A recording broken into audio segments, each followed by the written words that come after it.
이재명 전 대표, 이재명 후보가 이제 민주당의 완전한 대통령 후보로 선출이 됐고, 그리고 민주당 입장에서는 여론조사가 워낙 높게 나오다 보니까 사실상 뭐 이제 당선됐다라는 분위기로 움직이는 것 같습니다. 여러 얘기를 들어보면. 그래서 차기 정부 조직도 손을 대겠다 이런 얘기들을 하고 있습니다. 특히 예산 편성권과 관련해서 경제정책 권한을 모두 쥐고 있는 기재부 개편이 시급하다라는 목소리를 지금 강하게 내고 있는 상황인데, 과거에도 그런 얘기를 한 적이 있습니다. 그 목소리부터 확인해 보겠습니다. 기획재정위원회라고 하는 데가 경제기획이나 뭐 이런 것들을 하면서 또 한편으로는 재정까지 다 틀어져서 정부 부처의 왕노릇을 하고 있다는 그런 지적들이 상당히 있습니다. 지나치게 권한이 집중돼 있어서 남용의 소지가 좀 있다는 생각이 들기는 합니다. 정부 부처에 왕노릇을 하고 있고 지나치게 권한이 집중되어 있어서 남용하고 있다는 생각도 든다. 그래서 어떻게 바꾸겠다는 거냐? 이렇게 바꾸겠다는 겁니다.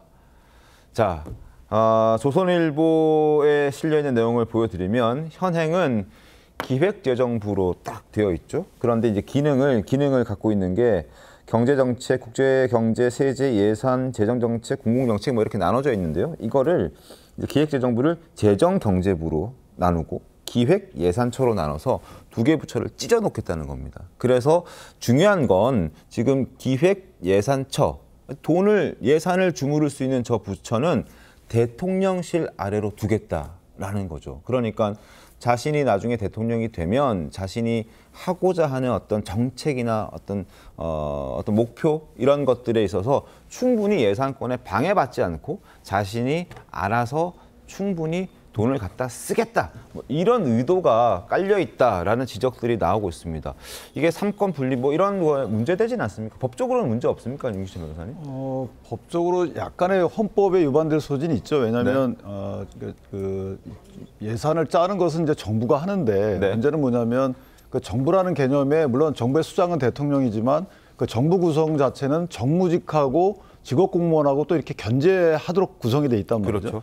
크게 보면은 저희가 선출되는 권력하고 그다음에 원래부터 늘공이라고 저희가 평가받는 직업공무원들하고 약간의 이제 서로 견제하는 역할을 그렇게 꾸며놨어요. 그다음에 국회와 뭐 법원, 국회와 정부 이런 것은 이제 기관끼리의 견제인 것이고, 근데 이재명 후보께서 얘기하는 저 부분은 직업공무원의 견제를 무력화시키겠다는 거죠. 그러니까 재정이라는 것은 저렇게 따지면요, 저 부분을 재정을 짜는 부분을 정당이 줬다고 생각하면 아주 심플해요.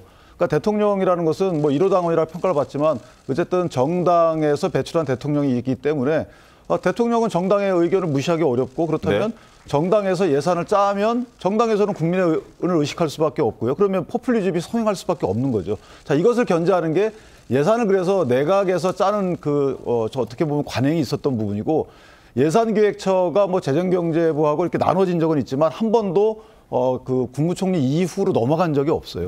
그 대통령실로 가게 되면 대통령 자체는 특히나 이재명 대표가 공약한 부분은 뭐냐면 4년 중임제입니다. 그러니까 4년 다음에 당선되기 위해서 예산을 어떻게 활용할지는 저희가 뻔히 남용의 여지가 있는 거고, 두 번째는 이재명 대표의 공약을 보면 알 수 있어요. 이재명 대표 공약은 지금 명확히 나오지 않았지만 이전 공약을 제가 반추해 보면 기본사회 구현입니다. 이 기본사회 구현은 아직까지 본인이 언급하지 않았다고 해서 이걸 포기한 것이 아니다라고 얘기할 정도로 또 공약으로 등장할 가능성이 큰 겁니다.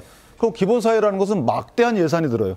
그 예산을 그러면 이재명 대표가 나의 공약 실현을 위해서 내가 짠다.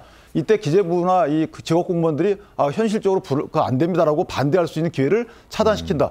이런 그 오남용의 피해는 오롯이 국민한테 가는 거고요. 그다음에 이재명 대표의 인식이 좀 문제가 있는 것이 저렇게 한 곳에 권한이 집중돼 있으면 오남용의 우려가 있으니까 이걸 잘라서 본인한테 갖고 온다 그러는데 대통령한테 너무 권한이 또 집중되는 거죠. 그러니까 정당도 다른 정치 세력의 여러 가지 이해관계를 무시할 수 있는 그 정도의 의식을 갖고 있고, 특정 정당이. 그러니까 대통령도 저렇게 예산까지 갖고 있고, 그다음에 정당 내에서도 특정 정치 세력, 내에서도 특정 정치 세력이 그 내에서도 다른 정치 세력을 발붙이지 못할 수 있도록 막대한 영향력을 행사하고, 그리고 그 누구도 정당 내에서 자정 기능도 안 돼요. 국회가 대통령실을 통제할 수도 없어요. 그 예산도 통제할 수가 없어요. 자, 이렇게 되면 무소불위가 되는 겁니다. 그러니까 이재명 대표가 완전한 분이 아니라면 이걸 스스로 지양해야죠.